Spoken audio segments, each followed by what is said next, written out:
మరియా ఏం చేసింది? వదిలేసామని తెలుసుకున్నాక మళ్ళీ 3 దినాలంత ప్రయాణం వెనక్కి మళ్ళీ వెళ్ళి ఎక్కడ వదిలేసిందో అక్కడికి వెళ్ళి అక్కడ మళ్ళీ ఆయన్ని కలుసుకుని ఆయన కూడా పెట్టుకుని వచ్చింది. హల్లెలూయా. నువ్వెక్కడ వదిలేసావు? 2023లో వదిలేసావా? 2022లో వదిలేసావా? 21లో వదిలేసావా?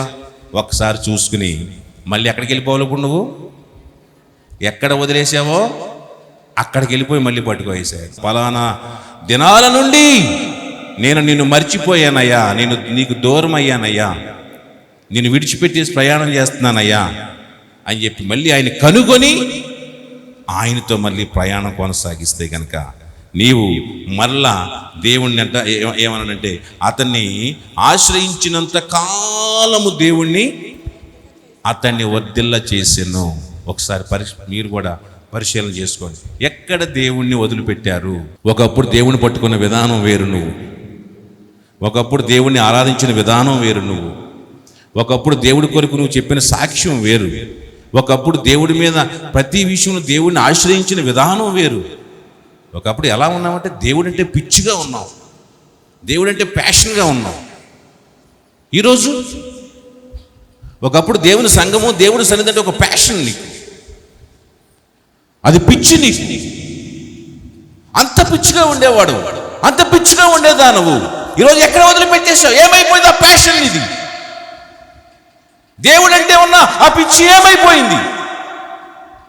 దేవుని పరిచర్య అంటే ఉన్నటువంటి ఆ పిచ్చి ఏమైపోయింది? ఎక్కడ వదిలేసావు? వెళ్ళు, వెతుక్కో. ఎక్కడ వదిలేసావు మరలా అక్కడికి వెళ్ళి మరలా పట్టుకుని మరలా యేసే నీతో ప్రయాణం చేయడం మొదలు పెడుతూ ఉంటే మరలా నీ జీవితంలో ఏంటది ఆశీర్వాదం అనేది మరలా ఏమవుతుందంటే నువ్వు వర్ధిల్లడం అనేది మరలా కొనసాగిపోతుంది. హల్లెలూయా. నువ్వు వర్ధిల్లతో ఆగిందా? వెళ్ళు, యేసయ్యని పట్టుకో. ఎక్కడ వదిలిపెట్టేసావో ఆలోచించుకో.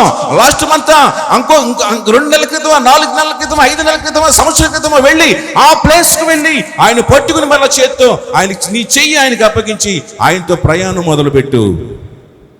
ఆయనతో ప్రయాణం మొదలుపెట్టు. ఏమవుతావు? నువ్వు వర్ధిల్లుతావు. నువ్వు వర్ధిల్లాలి అంటే కనుక ఇదొక సూత్రం. ఏంటంటే మరొకటి ఆయన్ని ఆశ్రయించాలి. నేను ఏం చెప్పాను? మొదటిది ఏం చెప్పాను? దేవుని సంతోషపరచాలి. రెండోది ఆయన మాట శ్రద్ధగా విని దాన్ని గైకొనాలి. మూడోది దేవుణ్ణి ఆశ్రయించాలి. నేను చెప్పే ప్రతి మాటలో ఆశీర్వాదం, వర్ధిల్లటం ఉంది కదా. సో దాంతోపాటు ఇంకోటి ఏముంది? కండిషన్ ఉంది.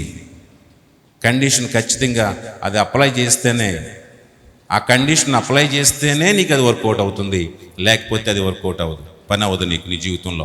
సో దాన్ని అలాగా ఆశ్రయించినంత కాలం కూడా ఏ ఒక్క వ్యక్తికి నష్టం జరగదు.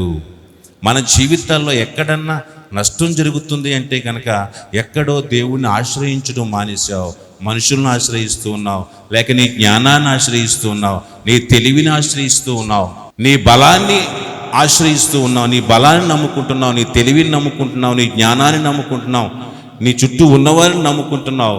అందుకనే ఒక్కోసారి మనం ఏమవుతున్నామంటే మనం వర్ధిల్లడానికి బ్రేక్ పడుతుంది.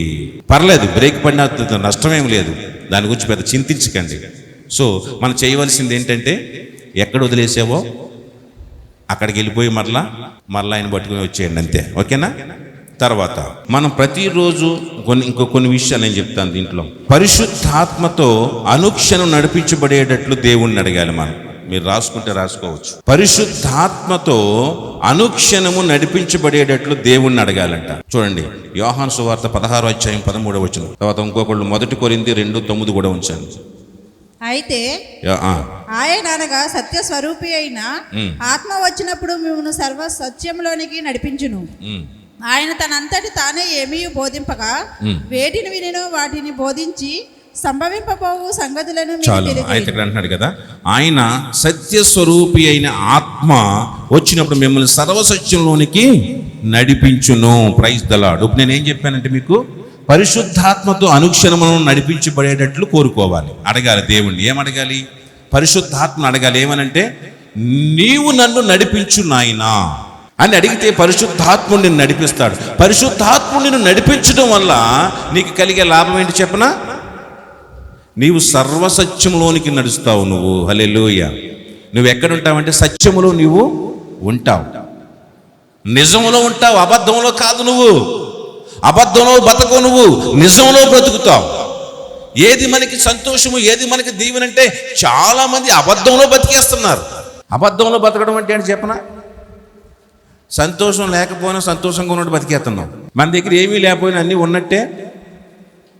అన్నీ ఉన్నట్టే బ్రతికేస్తున్నాం. ఎవడేమనుకుంటాడో. కాబట్టి అన్ని అబ్బాయిలు అంతా బాగుందండి. కొంతమంది కనీసం ఎవరికైనా వాళ్ళు ఎన్ని సమస్యల్లో ఉన్నప్పుడు ఏదైనా అడిగామనుకోండి, ఎలా ఉందంటే ఎక్కడ ఏమనుకుంటాడని చెప్పి ఫైన్ అండి. అమ్మ ఎలా ఉన్నావమ్మా? ఫైన్.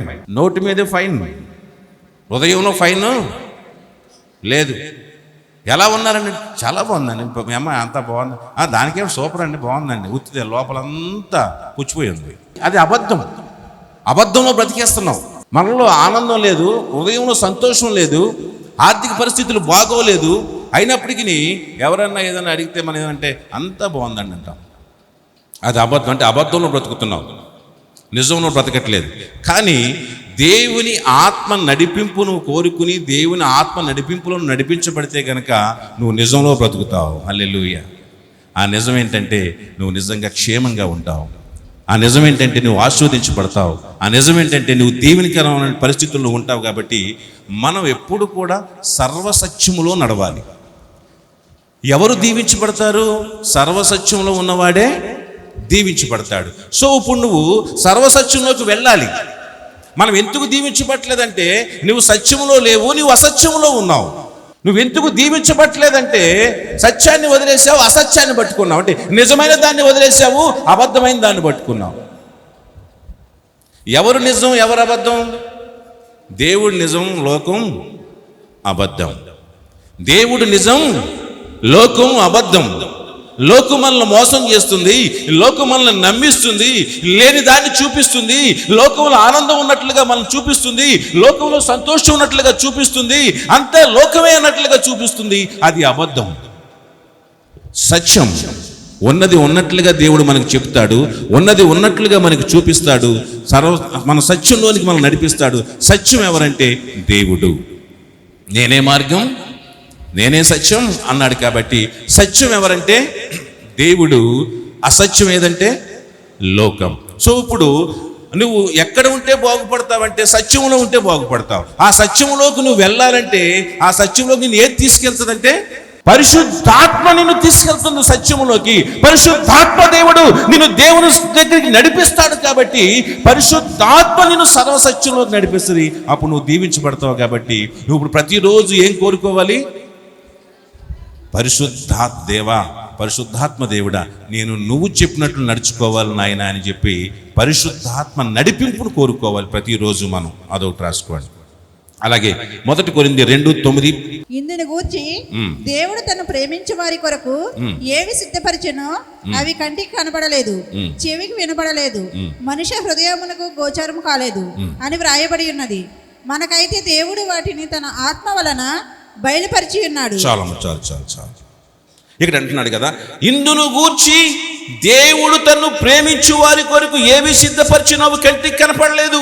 దేవుడు తన్ను ప్రేమించు వారి కొరకు ఏవి సిద్ధపరిచినో అంటే దేవుడు నిన్ను ప్రేమించాడు అంటే నీ కొరకు ఏదో సిద్ధపరిచాడు.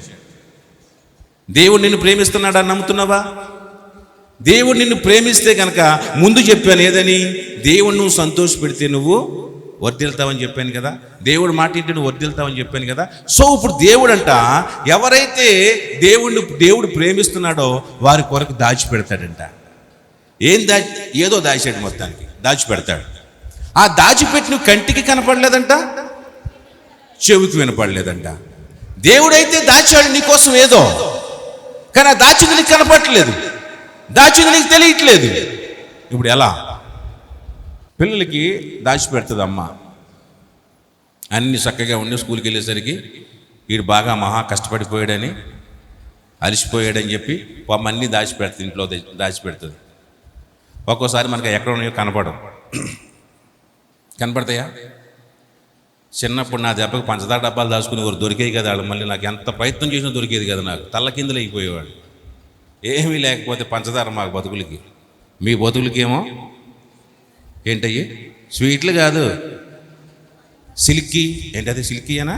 100 రూపాయలు ఎంత అంటుంది సిల్కీ. ఇంకోటి ఏంటి సిల్కు, గోల్డ్, సిల్వర్ అన్నీ నెలకి ఒక్కోటి 100 రూపాయలు. మా మొహాన్నేమో పంచదారలో కందిపప్పు కలుపుకుని తినేవాడు. గుర్తుందా మీకు? మీరు ఎవరైనా పట్టుకెళ్ళారా? పెద్ద ఏమో ఇలా అనకండి, పట్టుకెళ్ళారు.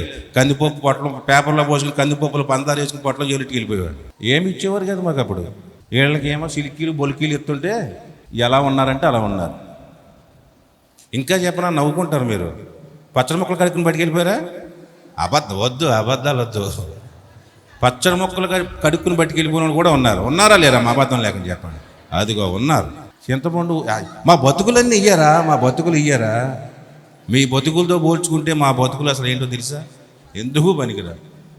కానీ కందిపప్పులు పంచదారేసి తిన్నా కూడా బాగున్నాడు. అలా కష్టపడి ఆ రోజుల్లో అన్ని సౌకర్యాలు లేనివాడే బాగున్నాడు. బాగా ఈరోజు అన్నిట్లో పైకి వెళ్తున్నారు. మీకు అన్ని సౌకర్యాలు ఇస్తుంటే మీరు ఎక్కడికి వెళ్తున్నారో ఏం చేస్తున్నారో తెలియదు. సో అమ్మ దాచిపెడుతుంది మనకి. అమ్మ దాచిపెట్టింది నా దెబ్బకి తట్టుకోలేక వీళ్ళు దాచేస్తే అసలు దొరికేవి కాదు. నాకు మొత్తం అన్నీ తిరిగేసి వాడు దొరికేవి కాదు. చివరికి ఏడుపు వచ్చి అమ్మ చెప్పవే అనేవాడిని.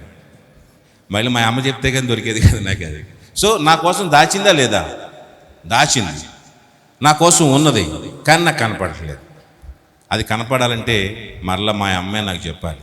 ఇక్కడ దేవుడు అంట తను ప్రేమించు వారి కొరకు ఏమన్నాడు? అక్కడ సిద్ధపరిచెను, అవి కంటికి కనపడలేదు, చెవికి వినపడలేదు. దేవుడు తన్ను ప్రేమించు వారి కొరకు ఏవి సిద్ధపరిచినో అవి కంటికి కనపడలేదు, అవి చెవికి వినపడలేదు, మనుషుల హృదయములకు గోచరమో కాలేదు. మనుషులు దాస్తేనే దొరకట్లేదు మనకు పంచదార డబ్బాలో. మా అమ్మ మనిషి దాస్తే దొరకలేదు నాకు. ఇక దేవుడు దాచిపెడితే ఇంకెక్కడ దొరుకుతుంది చెప్పండి మనకి? కానీ ఎప్పుడు దొరుకుతుంది చెప్పనా? అప్పుడు అందుకే దేవుడు అంటాడు, అర్థం కాలేదు అయితే అది నీకు దొరకాలంటే ఎవరు దొరికేలా చేస్తాడో కూడా చెప్తాను మీకు. చూడండి, మనకైతే దేవుడు వాటిని తన ఆత్మ వలన బయలుపరిచి ఉన్నాడు. ఆ ఆత్మ అన్నిటినీ దేవుని మర్మములను కూడా పరిశోధించుచున్నాడు. Praise the lord. దేవుడు దాచిన వాటిని మనకి ఎవరు చెప్తారంట? ఏవైతే నీ కోసం దాచిపెట్టాడో, దేవుడు నిన్ను ప్రేమిస్తూ నీ కొరకు ఏవైతే సిద్ధపరిచాడో వాటిని వెళ్ళి నువ్వు తీసుకోవాలి అంటే అవి ఎక్కడున్నాయో చెప్పేవాడు పరిశుద్ధాత్మ దేవుడు. సో ఈ రోజు నీవు ఏమడగాలంటే, ఎవరిని కోరుకోవాలి సహాయం అంటే, నీవు రోజు ఉదయం లేచిన దగ్గర నుంచి ప్రతి క్షణంలో పరిశుద్ధాత్మ దేవుని సహాయం కోరుకుంటే దేవుడు నీకు ఎక్కడ ఏం దాచాడో ఆయన దొరికేస్తాయి నీకు. ఆయన్ని కోరుకోనంత వరకు నీకు దొరకవాయి. చాలా మందికి దొరకట్లా. ఎందుకు దొరుకుతలేదు? ఎవరు సహాయం కోరుకోవట్లేదు? పరిశుద్ధాత్మ సహాయాన్ని కోరుకోవట్లేదు, నడిపింపును కోరుకోవట్లేదు. కాబట్టి ఒకటైతే సత్యం కదా, గ్యారంటీ కదా, దేవుడైతే దాచాడా లేదా? తను ప్రేమించే వరకు దాచాడు, కానీ కనపట్లేదు, వినపట్లేదు, దీనికి అర్థం కావట్లేదు. కానీ పరిశుద్ధాత్మ దేవుడంట వాటిని బయలుపరుస్తాడైతే మనకైతే. హల్లెలూయా. సో ఇంకోటి, పరిశుద్ధాత్మ దేవుడి సహాయాన్ని మనం కోరుకోవాలి. త్వరగా వెళ్ళిపోదామా? రెండోది, ప్రతిరోజు ప్రార్థన చేయాలి. చూడండి, 1 తెస్సలోనికీయులకు రాసిన పత్రిక 5వ అధ్యాయం 15వ వచనం. ఎవడునో కీడునకు ప్రతి కీడు ఎవరికైనాను చేయకుండా చూసుకొనిడే. మీరు ఒకని ఎడల ఒకడును మనుషులందరి ఎడలను ఎల్లప్పుడూ మేలైన దాన్ని అనుసరించి నడుచుకొనిడి. ఎల్లప్పుడూ సంతోషంగా ఉండి ఎడతెగక ప్రార్థన చేయుడు. చాలా ఏం చేయాలని ప్రతిరోజు మనం ఏం చేయాలి? ఎడతెగకుండా మానకుండా ప్రార్థనకి ఎప్పుడు బ్రేక్ ఇవ్వకూడదు. ప్రార్థన ఎప్పుడు మానకూడదు. ఎట్టి పరిస్థితుల్లో కూడా ప్రార్థన నీరసం వచ్చినా ఏమైనా ఏం జరిగినా సరే ప్రార్థనకు బ్రేక్ ఇవ్వకూడదు. ఎడతెగక నువ్వు ప్రార్థన చేయాలి. అలా ఎడతెగక ప్రార్థన చేస్తే నువ్వు ఆశీర్వాదం పొందుకుంటావు. మరొక మాట ఏంటంటే, ప్రతిరోజు బైబిల్ చదవాలి. ప్రతిరోజు బైబిల్ చదవాలి. ఎందుకు నువ్వు బైబిల్ చదవాలి అంటే, నువ్వు ఆశీర్వదించబడాలంటే బైబిల్ ఖచ్చితంగా చదవాలి. యెహోవా ధర్మశాస్త్రమునందు ఆనందించుచు దివారాత్రులు దాన్ని ధ్యానించువాడు ధన్యుడు అతడు నీటి కాలువల యోరన నాటబడిన వాడై ఆకు వాడక తన కాళ్ళ మందు ఫలమిచ్చు చెట్టు వలె ఉండును, అతడు చేయునుదంతయు సఫలమగును. నువ్వు చేసే ప్రతి పని సఫలం కావాలంటే, నువ్వు చేసే ప్రతి పని ఫలించాలంటే, నువ్వు చేసే వ్యాపారం దీవించబడాలంటే, నువ్వు చదివే చదువుల్లో దీవించబడాలి అంటే, నువ్వు చేసే ఉద్యోగంలో రాణించాలి అంటే, నీ రెక్కల కష్టార్జితంలో నీవు ఫలం కనిపించాలి, నీ రెక్కల పడితే కష్టాలు దీవించబడాలి అంటే నీవు ధర్మశాస్త్రాన్ని బైబిల్ చదవాలి. యెహోవా ధర్మశాస్త్రం నందు ఎలా చదవాలి తెలుసది? ఆనందించుచు. ఎంతసేపు చదవాలి? దీవారాత్రములు దాన్ని ధ్యానించువాడు ధన్యుడు, అతడు నీటి కాలువలో ఎవరైనా నాటబడిన వాడంటే నీళ్ళెళ్ళే కాలువ పక్కన చెట్టేస్తే ఎలా ఉంటుందో ఎప్పుడు పచ్చగా ఉంటుంది. అతడు చేయనిదంతయు ఫలిస్తుంది. మనం చేసేది ఎందుకు ఫలించట్లేదు తెలుసా? నీ చేసే వ్యాపారం ఎందుకు ఫలించట్లేదు? నీ ఉద్యోగం ఎందుకు ఫలించట్లేదు? నీ కష్టార్జితం ఎందుకు నిలబడట్లేదు? నువ్వెందుకు చదువులో నువ్వు ఫలించట్లేదు? ఎంత కష్టపడినా రిజల్ట్ ఎందుకు రావట్లేదు అంటే, రిజల్ట్ రావట్లేదంటే బైబిల్ నువ్వు చదవట్లేదు కాబట్టి రిజల్ట్ నీకు రావట్లేదు. నీ జీవితం రిజల్ట్ రావాలంటే ఏం చదవాలి? బైబిల్ చదవాలి. అంతేగాని దేవుడు నన్ను దీవించలేదండి, అదండి ఇదండి అని చెప్పి నువ్వు ఎన్ని చెప్పిన ప్రయోజనం లేదు. ఎందుకు మనం దీవించబడ్డానికి ఇవన్నీ మీ జీవితంలో లేకపోతే ఈ నూతన సంవత్సరంలో ఆశీర్వాదం ఉండదు. నూతన సంవత్సరంలో నీకు ఆశీర్వాదం ఉండాలి ఈ సంవత్సరం అంతా. అంతే కనుక ఈ పనులన్నీ నువ్వు చేయవలసిన వాడమై ఉన్నావు. హల్లెలూయా. మరొకటి ఏంటంటే, దేవుణ్ణి మనము ప్రతిరోజు దేవుణ్ణి స్తుతించాలి. 113వ కీర్తన 3వ వచనం. సూర్యోదయము మొదలుకొని సూర్యాస్తమయము వరకు యెహోవా నామము స్తుతి నందదగినది. చాలా ప్రతిరోజు దేవుణ్ణి స్తుతించాలి అన్నాను కదా. దానికి అదేంటే 3వ వచనం, సూర్యోదయము మొదలుకొని సూర్యాస్తమయము వరకు యెహోవా నామము స్తుతి నొందదగినది. ప్రైజ్ అంటే దేవుణ్ణి తెల్లవారిన దగ్గర నుంచి మరలా చీకటి పడేంత వరకు కూడా ఈ దేవుడి నామము నువ్వు స్తుతించవచ్చు. నువ్వు అంటే ప్రతిరోజు నువ్వు దేవుణ్ణి ఏం చేయాలంట? దేవుణ్ణి నీవు స్తుతించవలసిన వారమై ఉన్నాం. కాబట్టి ప్రియమైన దేవుని పిల్లలారా, ఈ విషయాన్ని కూడా మనం తెలుసుకోవాలని, ప్రతిరోజు నువ్వు దేవుణ్ణి స్తుతిస్తే నీ జీవితంలో ఆశీర్వాదాన్ని పొందుకుంటావు. మరొక విషయం ఏంటంటే, సమయమునకు చర్చ్ మందిరానికి మనం వెళ్ళాలి. ఇక మన అపోస్తుల కార్యములు 3వ అధ్యాయం 1వ వచనం చదివితే, పేతురు యోహానులు ప్రతిరోజు మధ్యాహ్నమున 3 గంటలకు ఎక్కడికి వెళ్ళెను? మానక దేవాలయమునకు వెళ్ళుచుండెను. హల్లెలూయా. అంటే వాళ్ళకు టైం ఉంది. అనుకున్న టైంకి వాళ్ళు వెళ్ళిపోతారు. ఏ టైం అంటే ప్రతిరోజు 3 గంటలకి, మధ్యాహ్నం 3 గంటలకి. ఎక్కడ ఉంటారు వాళ్ళు? దేవాలయానికి వెళ్ళారు. అంటే మందిరానికి క్రమంగా మనం వెళ్ళాలి. అలాగా మరొక విషయం ఏంటంటే, దేవుని యందు భయభక్తులు కలిగి జీవించాలి. ఏం కావాలంటే, ఈ 2024లో నీవు దీవించబడాలి అంటే కనుక ఎవరి పట్ల భయం ఉండాలి నీకు? దేవుని యందు. కానీ మనకి దేవుడి కంటే ఎక్కువ మనుషుల పట్ల భయం ఎక్కువ ఉంటుంది. మనకి మనుషుల పట్ల భయభక్తులు. వాళ్ళు ఏమనుకుంటారో అని నువ్వు భయపడతావు, కానీ నీ బ్రతుకు బాగు చేసేవాడు భయపడాలి. కానీ నీ బ్రతుకు బాగు చేయని వాడికి కొరకు దేనికమ్మా నువ్వు భయపడను? ఎవరేమనుకుంటారు, ఎవరేం చేస్తారు, దేనికి భయపడతాం? నేను ఎప్పుడు చెప్తాను చాలామందికి, ఎవరైనా ఈ ప్రభు గురించి భయపడతా ఉంటే, ఈ ప్రభు గురించి ఈ మందిరానికి రావడానికి భయపడినా, సిగ్గుపడినా, ఈ మందిరానికి దేవుణ్ణి మేము తెలుసుకున్నామని గర్వంగా చెప్పడానికి సిగ్గుపడినా, భయపడుతున్న వారితో అంటాను, అమ్మా నువ్వు ఎవరిని చూసైతే భయపడుతున్నావో వాళ్ళు నీ జీవితంలో ఏదైనా నీకు ఇవ్వగలరా అని ప్రశ్నిస్తాను నేను. నీకు ఆరోగ్యాన్ని ఇవ్వగలరా వాళ్ళు? నువ్వు కోల్పోయిన ఆరోగ్యాన్ని తిరిగి ఇవ్వగలరా వాళ్ళు? ఇవ్వలేరు. ఇవ్వలేని వాడికి ఎందుకు భయపడతావు? ఈ దేవుడు ఇవ్వగలను నువ్వు నమ్ముతున్నట్లయితే ఆయనకు నువ్వు భయపడు. నీ ఆర్థిక పరిస్థితిని ఎవరిని చూసైతే నువ్వు భయపడుతున్నావో, నీ ఆర్థిక పరిస్థితులను అనుకునే ప్రజలు తీర్చగలరా? తీర్చలేము. మనం వాళ్ళకి ఎందుకు భయపడతావు? మందిరానికి రావడానికి. నీ ఆర్థిక పరిస్థితిని మెరుగుపరిచేటువంటి దేవుడికి భయపడు, ఇంకెవరికి నువ్వు భయపడక్కర్లేదు. సో చూడండి, కీర్తన 31:19, నీ యందు భయభక్తులు గలవారి నిమిత్తం నీవు దాచి ఉంచిన మేలు ఎంతో గొప్పది అన్నాడు. యెహోవా యందు భయభక్తులు కలిగిన వారి కొరకు దేవుడు దాచి ఉంచిన మేలు ఎంతో గొప్పమైన నీ కోసం దాచి ఉంచాడు. నీ కోసం అంటే ఎవరు పడితే వాడికి దాచి ఉంచలేదు, కానీ ఆయన యందు భయభక్తులు కలిగిన వాడి కొరకు మాత్రమే దేవుడు దాచిపెట్టాడంట. హల్లెలూయా. ఎవరు పడితే వారికి దాచిపెట్టేది కాదు, ఎవరికి పడితే వాళ్ళకి మనం అన్ని దాచిపెట్టము. ఉంటే పెట్టేది కొంతమందికి, దాచిపెట్టేది కొంతమందికి. దాచి ఎవరికి పెడతావు? దారికి పోయేవాడికి ఏమో ఉంటే పెడతావు, నీ పిల్లలకైతే దాచి పెడతావు.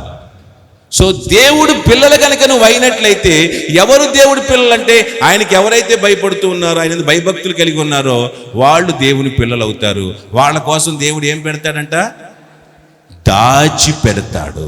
అమ్మ పిల్లల కోసం దాచి ఎలాగైతే ఇందాక చెప్పాను పెడతాదో, అలాగే నీ కోసం ఎవరి కోసం దాస్తాడంట దేవుడు? యెహోవా యందు భయభక్తులు కలిగిన వారి కొరకు ఆయన దాచి పెడతాడని చెప్పి దేవుని లేఖనం సెలవిస్తున్నట్లుగా మనం చూస్తూ ఉన్నాం కదా. 31:19 నీ యందు భయభక్తులు గలవారి నిమిత్తం నీవు దాచించిన మేలు ఎంత గొప్పది, నరుల ఎదుట నిన్ను ఆశ్రయించు వారి నిమిత్తము నీవు సిద్ధపరిచిన మేలు ఎంతో గొప్పది. ఎవరి కోసం అంట? నరుల ఎదుట నిన్ను ఆశ్రయించాలి. దొంగ చాటుగా కాదు, చాటుమాటుగా కాదు. ఈ దేవుని ఆశ్రయించాలంటే, ఈ దేవుని నువ్వు నమ్ముకున్నావంటే దొంగ చాటుగా కాదు. ఎక్కడ ఆశ్రయించాలి దేవుణ్ణి? నరుల ఎదుట, మనుషుల ఎదుట. ఈ దేవుడు నా దేవుడు, ఈ దేవుడు నా రక్షణ కర్త అయి ఉన్నాడు, ఈ దేవుడు నా కాపరి అయి ఉన్నాడు అని నీవు మనుషుల ఎదుట నీవు ఒప్పుకున్న వాళ్ళ కోసం అంట ఏం చేస్తాడంట? నరుల ఎదుట నిన్ను ఆశ్రయించు వారి నిమిత్తము నీవు సిద్ధపరిచిన మేలు ఎంతో గొప్పది. సో నువ్వు మరొక విషయం ఏంటంటే, మనం నేర్చుకోవాల్సింది ఏంటంటే, అందరి ముందు ఒప్పుకోవాలి. 2, దేవుని యందు భయభక్తులు కలిగి ఉంటేనే నువ్వు ఆశీర్వదించబడతావు. సామెతలు 14:27 యెహోవా యందు భయభక్తులు కలిగి ఉండుట జీవపు ఓట. యెహోవా యందు భయభక్తులు కలిగి ఉండుట జీవపు ఓట. మనం నిత్యము జీవించి ఉండాలంటే, ఆరోగ్యంగా ఉండాలంటే, జీవం కలిగి ఉండాలంటే కనుక దేవుని యందు మన భయభక్తులు కలిగి ఉండాలి. చివరిగా దేవునికి ఇవ్వవలసిన సమయమును, దేవునికి ఇవ్వవలసినటువంటి ధనమును దేవునికి ఇచ్చుట ద్వారా నీవు దీవించబడతావు. మలాకి 3:10 నా మందిరములో ఆహారం ఉండునట్లు 10వ భాగమంతయు నీవు నా మందిరపు నిధిలోనికి తీసుకుని రండి. దీన్ని చేసి మీరు నన్ను శోధించిన ఎడల నేను ఆకాశపు వాకిళ్లను విప్పి పట్టజాలనంత విస్తారముగా దీవెనలు కుమ్మరించదనని సైన్యములకు అధిపతియగు యెహోవా సెలవిచ్చుచున్నాడు. మరొక విషయం ఏంటంటే, ఈ 2024లో నీవు దీవించబడాలంటే గనక ఖచ్చితంగా దేవునికి చెల్లించవలసినవి దేవుడికి చెల్లించాలి. దేవుడికి చెల్లించవలసిన వాటిని దేవుడికి చెల్లించకుండా మన జీవితంలో ఎన్నడూ ఆశీర్వదింపబడలేము అని స్పష్టంగా దేవుని లేఖను మనకు తెలియచేస్తూ ఉంది. ఖచ్చితంగా దాంట్లో రాజీ లేదు, దాంట్లో మరొకటి, దాంట్లో ఖచ్చితంగా ఆ మాట దేవుడే ఎవరు చెప్పారంటే, సైన్యములకు అధిపతి యెహోవా ఈ మాట సెలవిచ్చాడు. ఏమని చెప్పాడంటే, నా మందిరమున ఆహారం ఉన్నట్లు 10వ భాగమంతయు అంటే నీ 10వ భాగమును మీరు నా మందిరపు నిధిలోనికి తీసుకుని రండి. దీన్ని చేసి మీరు నన్ను శోధించండి, అప్పుడు నేను మీకు ఆకాశ వాక్యాలను విప్పి పట్టజాలనంత విస్తారముగా దీవెనలు కుమ్మరించుదును. మనం ఏం చేస్తామంటే, దీన్ని చేయకుండా దేవుణ్ణి అడుగుతున్నాం. ఏది చేయకుండా? దేవుని భాగమును దేవునికి ఇవ్వకుండా, నన్ను దీవించు నాయనా, నన్ను వర్ధిల్లింప చేయి నాయనా, నా వ్యాపారాన్ని ఆశీర్వదించు నాయనా, నా ఉద్యోగంలో ప్రమోషన్ ఇయ్యి నాయనా, నాకున్న కష్టాన్ని దీవించు నాయనా, నా శ్రమను దీవించు నాయనా అని, నా ఆర్థిక పరిస్థితి నుంచి నన్ను దీవించు నాయనా అని చెప్పి ప్రతి ఒక్కరూ ప్రార్థన చేస్తూ ఉన్నాం. కానీ ఆశీర్వాదం రావట్లేదు. ఎందుకు రావట్లేదు? దేవుడు ఏం చేసి అడగమన్నాడు? ఆయనకి ఇవ్వవలసిన దాన్ని, ఆయన 10వ భాగాన్ని ఆయన మందిరానికి తీసుకొచ్చంట. దీన్ని చేసి, దాన్ని అండర్లైన్ చేసుకోండి, దీన్ని చేసి మీరు నన్ను శోధించండి అంటే అడగండి. ఇది చేయకుండా శోధించేస్తాం దేవుణ్ణి. ఆయనకి పడుకోనివ్వం, కూర్చోనివ్వం. అలాగంటే దేవుడు పడుకుంటాడండి అంటారు. మనశ్శాంతి ఉంచరు ఆయనకి. దేవుడికి కూడా మనశ్శాంతి ఉంచకపోవడం ఉంటుందండి అంటారు. అంటే ఇక నోరు తెరిస్తే మనకి ఇదే రోదన, ఇదే గోల.